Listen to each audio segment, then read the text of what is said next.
Сәлем достар, видео басталмастан алдын каналымызға жазылып қоңыраушаны басып қоюды ұмытпаңыздар. Сіз бір сәтке ойланып көрдіңіз бе? Үйсіз далада қалып кетсеңіз не болар еді? Бұл отбасы кәріз құбырда өмір сүріп келе жатқандарына 22 жыл болыпты. Мария және Гарсия, Колумбия азаматтары.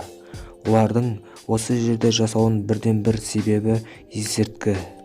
Олар 22 жыл алдын жұмыстары және үлкен үйлері бар адамдар еді. Оларға үй бермекші болған адамдар да болды. Бірақ Мария мен Гарсия ол үйлерден бас тартты. Яғни осы үй оларды қанағаттандыратынын айтты. Кішкентай болғанымен теледидар және радиолар да бар. Үйлерінде бірге солармен жасайтын Терри атты иттер де бар. Мария мен Гарсия үйлері кішкентай болғанына қарамастан, ол үйлерді тастап кеткілері де жоқ.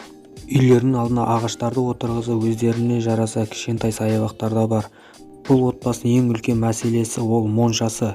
Үйлерінде моншасы жоқ болғандықтан, үйлерінің жанындағы көлге барып жуынатындарын айтып отыр. Адамдардың айтуы бойынша Колумбияда бұндай үйлер көптігін айтып отыр.